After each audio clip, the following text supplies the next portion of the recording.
Hi, everyone. I'm Rejoice on Umatta Consulting Podcast. If today's your first time on our show, please make sure you subscribe to all of our social media channels, especially Spotify. Today, we have the special privilege of speaking with Neil. Neil is the founder of Extreme Energy. I'd love for him to also introduce himself as he sees fit so we can dive right into the questions. So, Neil, the mic is yours, please. Oh, thank you. And it's great to be here as well, Rejoice. Thank you for having me on. So yeah, I'm a leadership mentor, coach, sales trainer who's been in this world of sole entrepreneur, running my own business for the last 11 years, exiting corporate life in 2015 after 30 years of corporate life. And I also did 12 years in the Army Reserve, which shaped my thoughts and around leadership and my skills around leadership. And I'm an endurance athlete, so I kind of bring the transition, the connection point between corporate life, leadership, extreme sports, and the military. So that's kind of my background in a nutshell.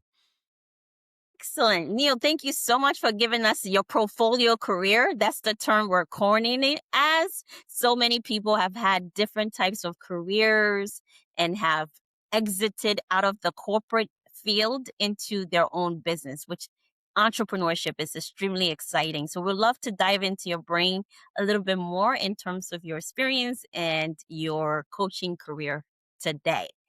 I want to start off, Neil, by thanking you for making time to speak with us and also asking if you can tell us a little bit about one lesson from your military experience that most executive people today are missing. So, military experience, I want to clarify why I asked that. Most people don't have experience in the military, right? So, every time we get a chance, we like to honor you and thank you for your service and get a little bit of a tip from you too. Yeah, and I think it's a great question because I went through the Royal Academy Sandhurst, which is the officer training school in the UK. I went there in 1990, Wow. and it is a premier leadership training course. There's no question about it. The military is very good at training leaders. And I think and I worked for IBM for many years, and they also have a fantastic management training program as well. So I was very lucky in the 90s to be going through two programs of great leadership. The one thing that I think I see, especially new managers getting wrong, actually even some senior leaders getting wrong, that the military is really good at is delegation. Mm, Clear, clear, precise delegation. yes. This is what your role is. This is what I expect of you. Any questions? Now go and make it happen. And I think what I see, especially with founders who've become leaders or people who've been promoted without the leadership skills, they struggle to delegate and then not dive in and interfere. Mm, So I'd say that's one key lesson that the military teaches you how to delegate well. agree with that. Although I don't have military experience, the reason why I agree is because you have to rely on other people to survive. So, Uh, That's true. Yeah, it you make- do, and you have to trust your team. You yes, have to trust once you pass the information down, you give them the full picture, you give them the detailed picture, you give them the task that you need them to carry out. You then have to just stand back and let them do it, and you get involved when they get stuck. So if there's a problem that's when you might get involved again. makes a lot of sense. Thank you so much. And of course, I'm sure we're going to expand a little more on techniques on delegation. I want to also pivot towards you've led a 450-person sales team. As you've mentioned, you have different experiences across 38 countries, which is extremely impressive. What is the biggest leadership mistake you see at that level? Yeah. So in Europe, there are multiple countries. It's still probably smaller than the States. So it's like the 50 states in the US. It's 38 countries in Europe was what I was responsible for, from Russia across to the west coast of France and down to Israel was the southernmost country, and Iceland was my northernmost country. So yeah, what I see with leaders at that level is they get detached from their people. They spend too much time inside the organization, too much time in strategy, forecasting, looking upwards, and don't spend enough time with the team. And Makes so, sense. the thing I learned, it was one of my strengths was being out spending time with people on the ground, because that's where you learn what's really going on, and they need to know what's going on up here so you can motivate them as well. Right.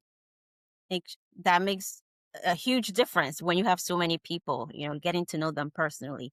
I know in your introduction, you spoke about the training you received from IBM. You have worked with major corporations like IBM, as you mentioned. What did that experience teach you about leadership and performance at scale?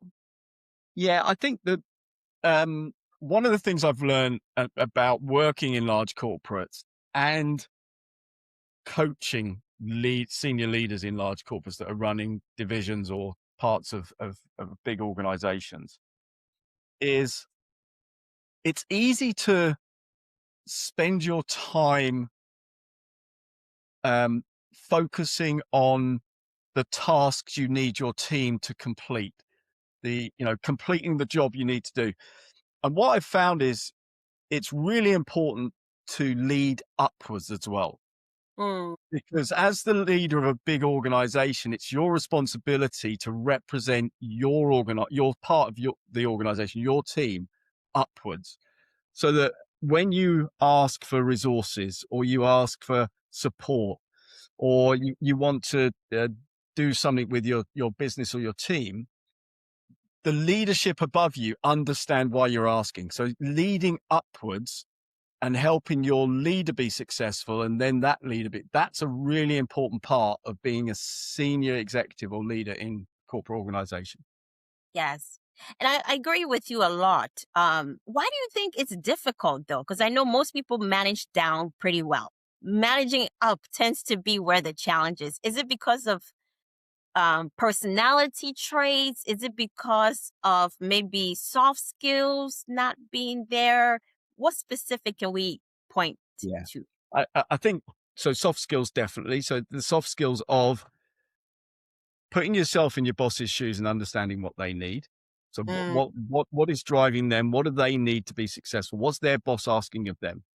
So I think that's a soft skill of, Stephen Covey in his 7 Habits of Highly Effective People talked about seek first to understand, then be understood, right? And it's really important to seek first to understand what is it that your boss or the board or the investors need so that you can help anticipate that in advance. So I think it's taking time to think about that, because it's very easy to get busy in the stuff that is important and urgent and reactive and not spend enough time thinking strategically. So I think that's probably where I see some of the most opportunity. I agree with you. From an HR point of view, that's also something I've observed from middle managers as well. A lot of times it's not a lack of skill in operations and specifically in the techniques that they need to execute tasks, but it's the anticipation and strategy. So I Yeah, agree with yeah, you. yeah, yeah. Thinking ahead. Exactly. Especially nowadays, we always have to be on your toes because change is happening rapidly in front of us. Yeah, and the key is don't wait to be asked. Right. Anticipate early. Anticipate ahead. And that's true. That's definitely a lesson from the military: is plan ahead and plan for whatever is likely to happen, but plan for what your boss is likely to ask you to do next so that you're ready for it. So do you think this translates also in homes as well, families, for those who work at home, maybe care for their kids and so forth? Do you think that skill is still replicable? Yeah. So it's interesting, actually. Probably 10 years ago, maybe 12 years ago, I was asked a question. The question I was asked is, are inspirational leaders born, or can you create an inspirational leader? So is it in someone's DNA, or can it be taught? Right. And my initial answer was no, look, you cannot teach someone to be inspirational and an inspirational leader. Then I spent a bit of time thinking about it. I wasn't happy with that answer. And I then started looking for examples of where people might have been inspirational. And the answer I came to was actually at some point in everyone's life, they are probably an inspirational leader. And that might be to their church, to their sports team, to their family.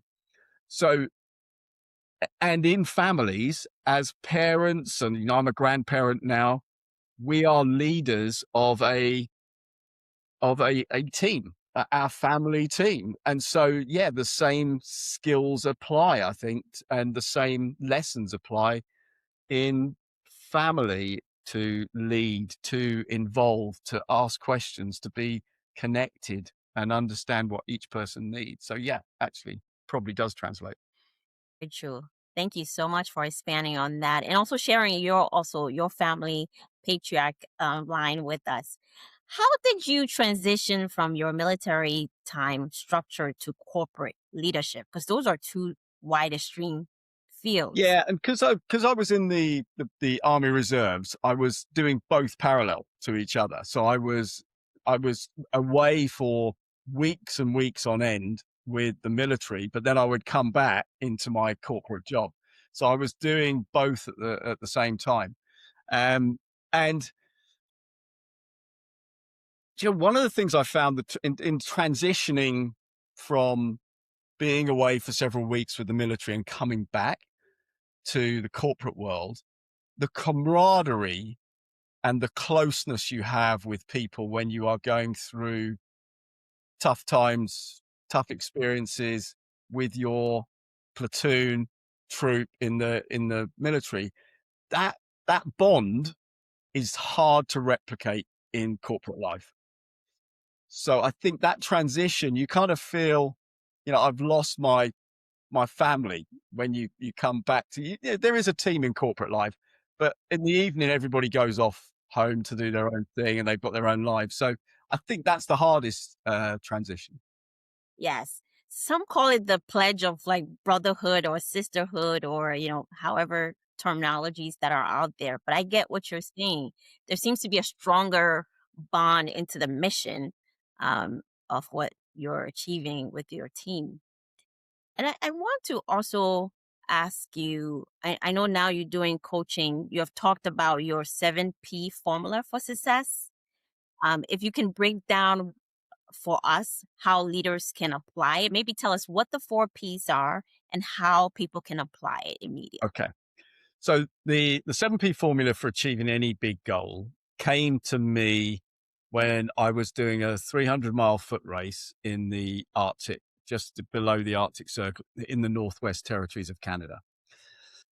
So it was in February, minus 50 degrees, minus 55 degrees centigrade. It was really cold. And it's a 300-mile foot race, and you are basically out on your own for 6, 7 days. So the first night was a really tough night. And as I came out of that night, I was just trying to understand, how do I manage to keep taking on these big challenges and get through? And how can I then take that and help other people? So I came up over the next 5 days, I came up with the 7P formula, which is, in summary, the first P is purpose. Know your purpose and why you want to achieve whatever big goal you want to achieve. Be clear on your purpose. Second one is prepare. Prepare specifically for whatever you're going to do.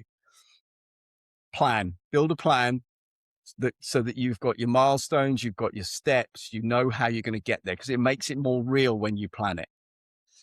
The fourth P is pledge. So when you commit to do it, there is only one way, which is forward. You step over that start line and I might do this, turns into I must do this. So that's the pledge. The fifth P is perception, because when you step over the start line, or when you start on any business journey with a big goal or personal big goal, it won't happen the way you expected. So you've got to be perceptive and adapt accordingly. The sixth P is pain. So there is, on any big journey, there's going to be some pain. There's going to be some hard times. There's going to be some lows. So having a strategy that you've practiced in preparation for how to deal with that pain. Who's your support structure? What are the things that are going to lift you out? Music's a great one. What are the things that you could use when you are in a trough, when you're in that pain trough? And the final P is perseverance. You only ever fail at achieving any big goal when you give up. That's true. Very true. And actually, I've also learned from my personal experience when you're going through a tough time, it's actually getting closer to the breakthrough. You're almost there. Uh, that's so true. And too many people, I've seen it on ultra running events. I've seen it with salespeople. Yeah. Is just because it's a hard time doesn't mean it's the end of the road. Right. Just hang on a little bit longer and you'll see the victory. But even I've spoken to runners or sports or athlete folks, and they all say the same thing. When they're running or it's burning, they feel like they're closer to the line immediately. Yeah, So makes yeah, yeah, sense. yeah, yeah. And those 7 Ps, by the way, Rejoice, yours. How do you apply that to leadership? Right. If you think about that, all of those things apply. But the Mm, one thing that people miss is spending enough time on purpose. Why are we trying to achieve this with mm. our business, or why are we trying to achieve with our team? So the purpose is key to then keeping the motivation going throughout the rest of the journey.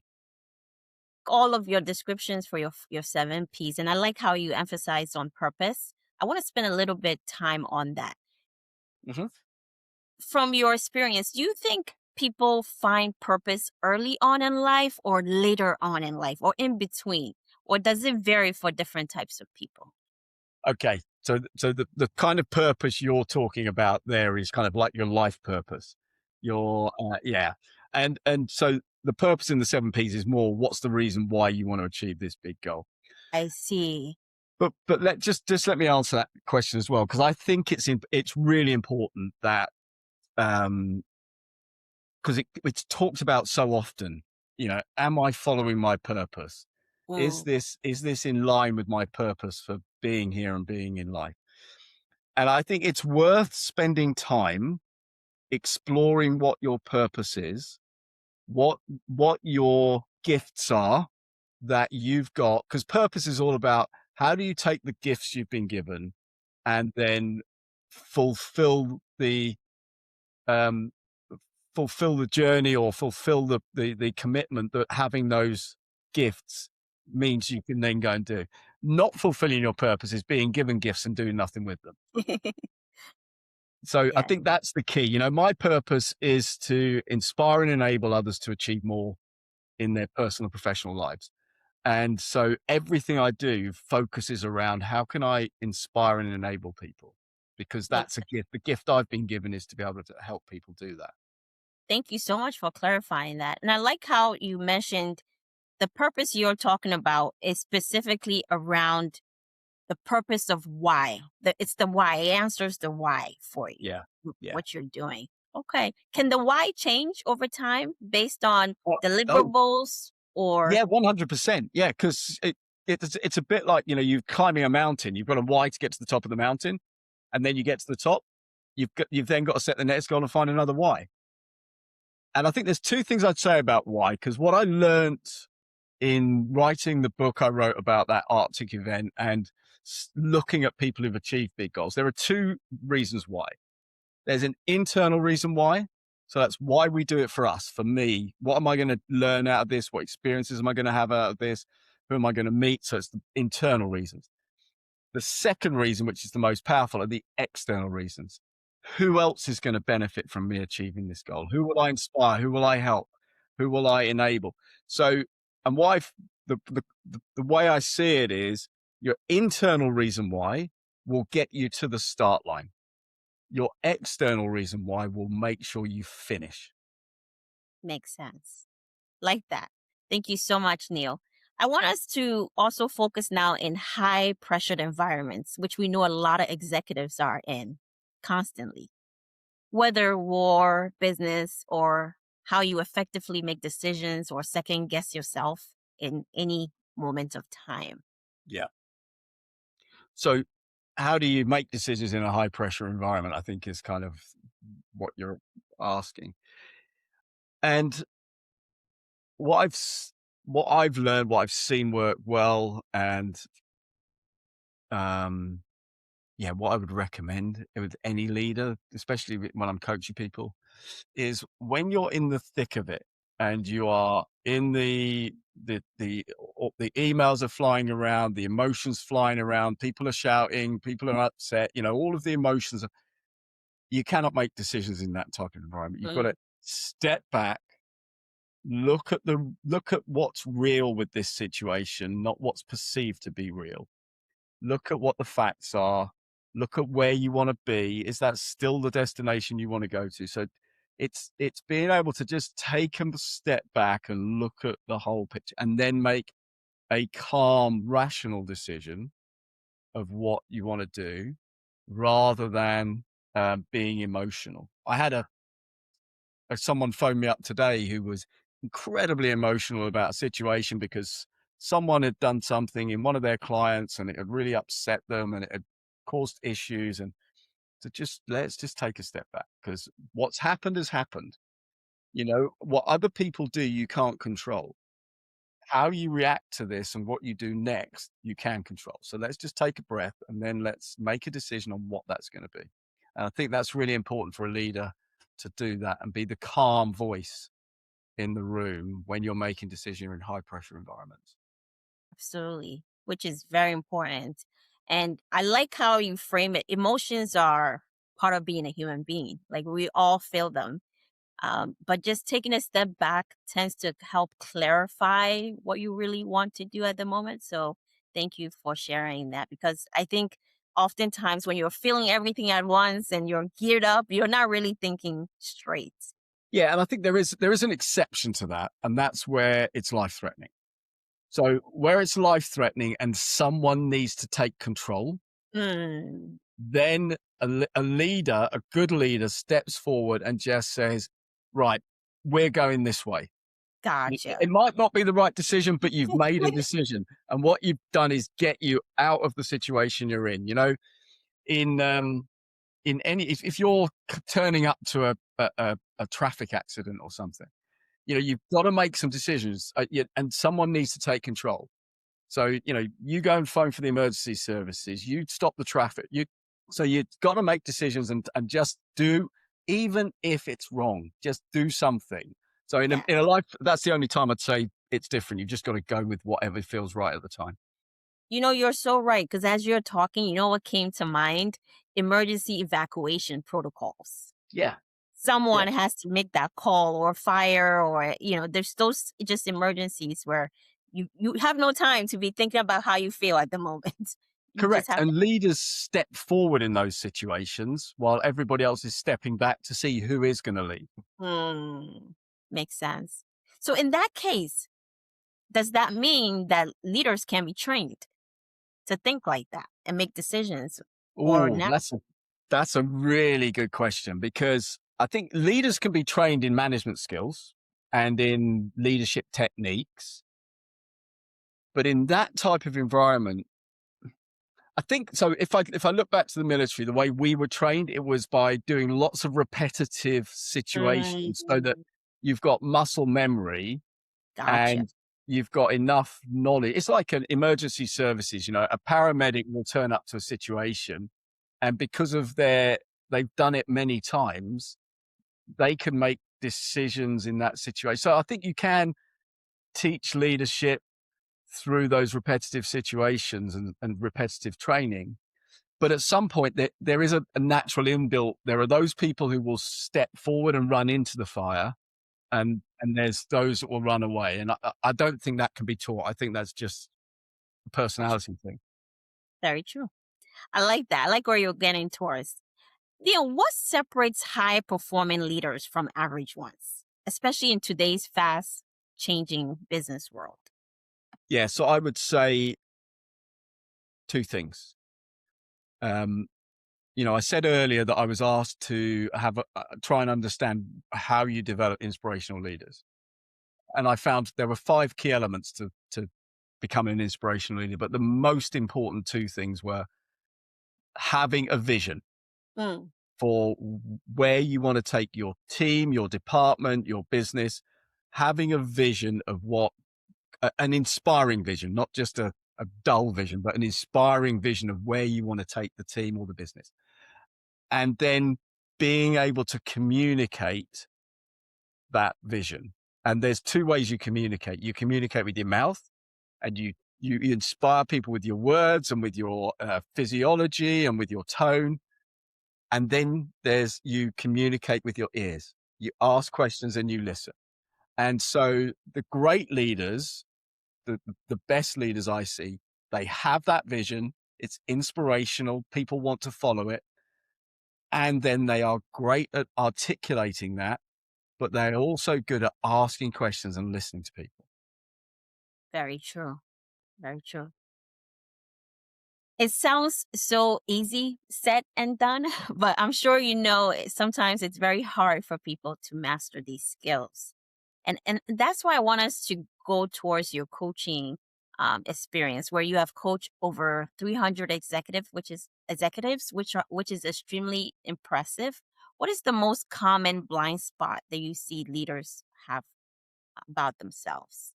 Yeah. So I think that the most common blind spot I see with it's a blind spot that they can't see, and then there's a blind spot that they don't know. So Mm, there's two blind. The first blind spot is they don't spend enough time really doing an inventory of what they are capable of.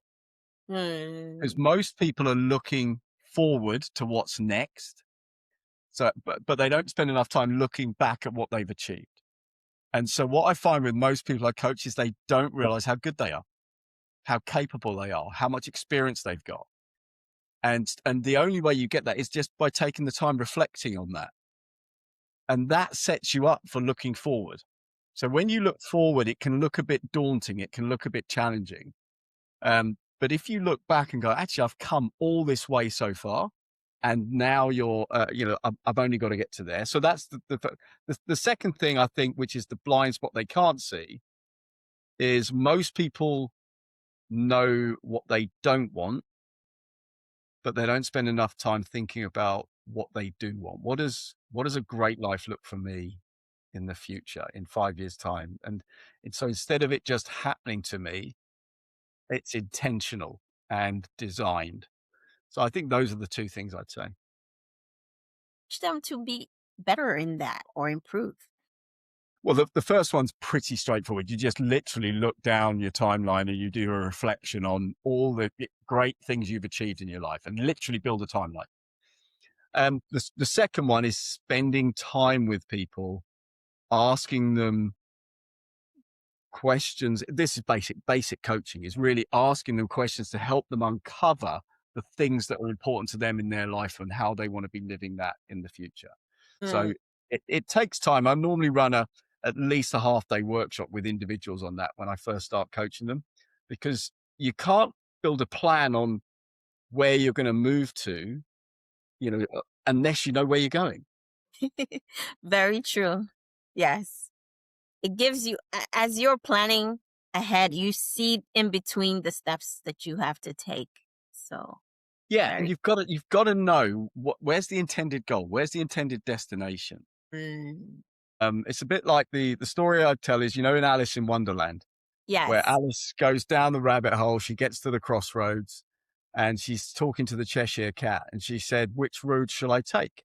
And the Cheshire Cat says, "Well, where are you going?" And she says, "I don't know." And so the Cheshire Cat says, "Well, any road will do." Exactly. And Since you that's so don't know true. your destination. Yeah, Yes. exactly. Yeah, Very true. So many lessons in that story, by the way. yeah, there are. Yeah. Awesome. So, Neil, sales and leadership often go hand in hand. What is the mindset that shifts leaders that needs to dramatically improve in performance? A lot of salespeople take leadership training, sales training. What is that mindset that shifts leaders that needs to drastically improve their Yeah. performance? So I think the most important thing is having personal goals for. So if you achieve your business goals, how will that help you achieve your personal goals? So connect the two.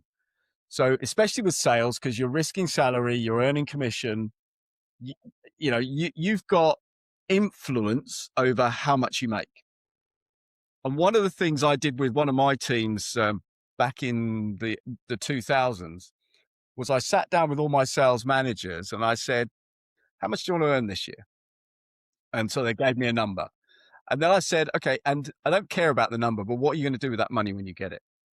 And, Mm. they had things like, I want to buy a yacht. I want to buy a sports car. I want to build an extension to my house. I want to go on a fabulous holiday with my family. I said, great. So I don't care what the number is, but that's your target now, that yacht, that holiday. And so they can then link. So now go and look at your sales compensation plan and look at what you need to go and sell to deliver your personal goal. And so I think that's where leaders, especially in the sales environment, can really thrive, is where you connect your business success directly to your personal goals in life. Hmm. Does that often push people to work harder because of the personal goals? Yes, work Mm. smarter, work harder. I had one salesperson working for me that particular year who was mid 50s, always achieved an average, achieved target every year. So just about, a good performer, but not a great performer. He wanted to buy a squash court. He wanted a squash business, a squash club. And that was his personal goal. And he delivered 300% of his target that year. Same customer set, same services and products he was selling. There was nothing different. It was just mindset. So yes, people work harder, smarter, faster. Thank you so much. We have to improve our mindset over time. I appreciate that. Neil, you have also taken on endurance challenges, especially from your background. How has pushing your physical limits influenced your mental resilience in business? Yeah, I think that the key lessons I've learned from endurance sports is you only ever fail if you give up, if you stop. Mm, So there are going to be setbacks. There are going to be tough times. And when you're feeling low, when you're feeling tired, when it's pouring with rain or it's muddy and you don't want to keep going, if you just put one foot in front of the other, it will move you closer and you'll get through the night, you'll get through the rain, and then the sun will come, the day will come, so just by being resilient and taking action when times are hard, that's separate. I see so many people in big endurance events give up when it gets cold, wet, hard. And actually, if you just push yourself out of the tent, I was sitting in a tent in the Alps once doing a big 100-mile race, and you could hear the rain on the outside of the tent. It was hammering down. It was like stones being thrown at the tent. And you could see everybody in the room, their eyes were glazed and they were thinking, you could see they were going to give up. They weren't going to carry on.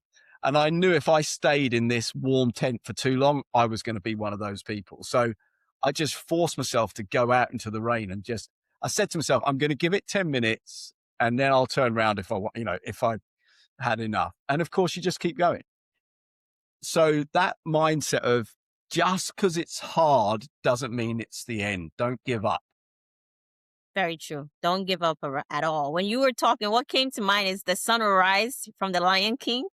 Yeah, yeah, yeah, yeah. And that's true. And it It always always, does. exactly. We said it at the same time. Yes, it always does. So I appreciate you sharing that. And I think oftentimes this is where sometimes personal trainers, coaches, also as they're coaching, encourage physical training as well. Um, The foundation of whoever I'm working with and whatever they've brought me on to do, whether it's a career or whether it's because they want to, they want to develop their business. I always start with mental and physical mm, habits and health because you can't be the best leader that you want to be or the best founder and unless you look after your personal energy, which comes from physical health and mental well-being. very true. Thank you for that. I know this year one of my goals was gym, going to the gym every single day, and it's been improving my my overall in terms of my happiness and so forth. So it definitely connects to personal and also professional goals are connected. Well done to you. So congratulations. Thank you so much. Neil, it's been such a pleasure speaking with you today, and thank you for sharing your journey, your story. I want to ask you, looking back at your work experience and your training from the military background, Mhm. what does success mean to you today? How would you Yeah. categorize So success? I'm 61 years old this year. So success means something different to me than it meant to me when I was 20 years old and when I was 40 years old. So success for me now is fulfilling my mission on this planet and fulfilling Mhm. my purpose to help inspire and enable as many people as I possibly can. And so having the opportunity to come and speak on a podcast like this is is part of that fulfillment of success for me. So yeah, that's what it means for me now. Wow, Neil, well, so thank you so much. We're so happy to be part of your successful journey, Thank for you. coming on our podcast and sharing your insights, your inspiration, your 7 P's of wisdom. We appreciate that. If any of our listeners would like to stay in connection with you, maybe from executive coaching, or maybe wants to follow your story, or even the book you have published, how can they reach out to you? Yeah, so look, the best way of contacting me is so my surname is pretty unusual. So you can find me on Google or LinkedIn is one of the best ways of contacting me. Just look for Neil Thubron. There's only one of me. Send me a DM, and I'd love to connect with anyone who I could support, help, or even who just wants to have a chat. Thank you so much. 60 looks amazing on you. 61, I think you said, right? You Thank don't look it at all. you. But we wish you the best of luck with the rest of your successful journey and impactful helping others with your purpose. Thank you for sharing your story. If you want to continue to have another conversation about this topic, please let us know. And to our listeners, thank you so much for listening, tuning in. Please make sure you follow us on Spotify. Until next time. Thank you and take care. Thank you, Rejoice. You're welcome.